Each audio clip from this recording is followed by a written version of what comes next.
Hi Witchlings! Welcome back to my channel. I am Chaotic Witchot, and today we're talking about Deity Communication. We're going to be discussing three major things when it comes to communicating with divine guides, and that is misconceptions about Deity Communication, methods of Deity Communication, and my experiences with Deity Communication. So we're going to start off with some misconceptions. I think since the rise of social media, there has been this very construed idea of what deity communication is. A lot of times it's not some deity coming to you in a full-fledged form giving you a full conversation and message. It's more often synchronicities, signs and animals, drop-in thoughts, these kind of very small bits and pieces from the gods, not necessarily like full-fledged conversation. And I think, you know, when we talk about our deity communications on TikTok or on Tumblr or on Twitter or whatever, we do tend to dramatize it and almost interpret it in a way that our human minds make sense of it. We won't necessarily be able to recite or give word for word what deity communication is. Or what they said to us. Maybe it was a word that then you translated into a full sentence and because your understanding was that this word was connected to this and then connected to this and connected to this. We have our own human biases that come into play with deity communication, especially if you're a medium, oracle, etc. When we receive messages, we have to take those biases into account and be able to receive the message in an unbiased way. I think that the way we interpret things that divine beings do can oftentimes be misconstrued or be completely taken out of context or misunderstood. And I've seen it happen with other mediums. I've had it happen with myself, and I've seen people, you know, come onto pages and be like, this god doesn't like this. This god thinks this is offensive. And I'm like, well, if this god really found it offensive, I think they can deal with me as they see fit. They can punish me whatever way they want. It's this idea that we need to humanize the gods down to the point where, you know, they need us to give their messages for them. Where if you're an oracle or you're a priest or a priestess or someone who's been assigned that position, I see it in a little bit of a different aspect, because you're literally in a position where you are interpreting messages from this god for people. That to me is very different than someone randomly being like, well, this god is unhappy because he told me so. And I think, you know, everyone's experiences with divine beings are different, so it's really hard to sum up something of that god, especially with so many epithets when we're talking about Greek and Roman origins. It's hard to be like, this god for sure says this. And I've just seen it a lot on TikTok as well, of like people pulling out a pendulum or tarot cards and being like, this is a message from this god, this is what they're telling me, this is directly from them. And I think that that takes away that major part of like, we have a lot in between divine and us. Our little human brains may not understand it correctly. We may not understand it fully. We may not even get a full message. We may misconstrue things because, you know, like I said, I've seen people misconstrue messages. I've seen myself misconstrue messages. When you're receiving a message from a god, I usually give the request of like, write it down, leave it, and mull it over. And that's just my personal opinion. I don't think that without the titles or that kind of initiation that goes into being a priest or priestess or an oracle, anyone should be speaking on behalf of divine beings. I don't even speak on behalf of divine beings. I speak on my information and my mortal experience, but I'm never going to come to you and be like, Diana said that you're a bitch. Because why would I? If Diana really doesn't like you, why do I need to tell you that? There's no reason. She can tell you yourself. She can figure it out. But yeah. That aside, that's my own personal qualms with, I think, how I see deity communication represented. And yes, do I exaggerate my deity communication videos? Of course, because everyone on TikTok does. I also have been super clear about the fact that I exaggerate for entertainment purposes if I create a skit like that. And I have made several videos talking about realistic deity communication.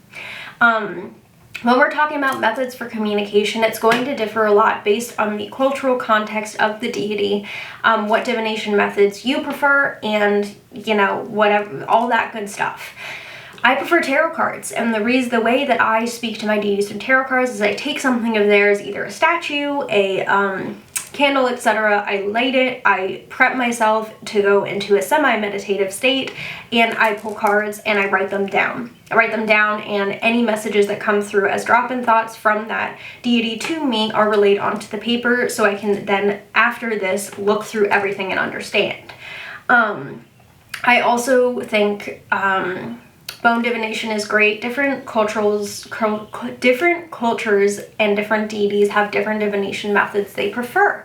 And you as a person have different divination methods you prefer. So depending on all that, it's going to look very different. My go-to is always light something of theirs or have something of theirs nearby, set up a designated space to commune, and read the cards. I don't think that we should ever look at the cards and be like, yes, this, 100%. I've literally made TikTok videos where I'm like, I pulled this from my cat as like a joke video from Freya, and I looked at it later and I'm like, wow, now I understand what that means. If I had maybe sat with it, I would have understood instead of just kind of looking at it. But anyways, a few other things that I think people don't talk about is deities tend to communicate in signs, synchronicities, dreams. These things that are like, I don't know, you may have an owl show up outside your window sent from Athena. And these are pretty normal, I feel like. They're pretty natural. For me personally, I have a lot of animals show up in synchronicities. I have different animal guides and different animals sent to me by Diana or Luciferus or any deity. My rule is if something shows up 3 or more times, I consider it a sign. If it shows up under 3, I don't consider it a sign. I consider it a coincidence. So when I originally started doing my path, I had like deer show up, and they showed up several times, not just 3 but 5, and I was like, deer, that's a little strange. And when you see all these animals, write it down. Are there like, a specific type of flower popping up in different places? You see it on the internet, you see it outside, you see it in a book. Write it down, research the flower. I think that dreams are another really common way of deities communing with us.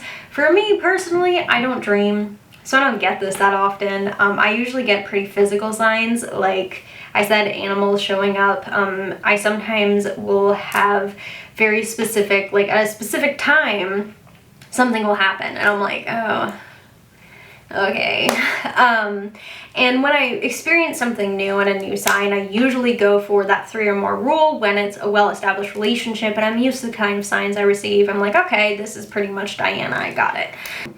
And, drop-in thoughts are another thing. Sometimes when we're in stores, etc., we have these little feelings of like, I feel like someone wants this. It's our intuition, our second underlevel, like, gut feeling, and our subconscious pulling us in a certain direction. Don't ignore your intuition when that happens.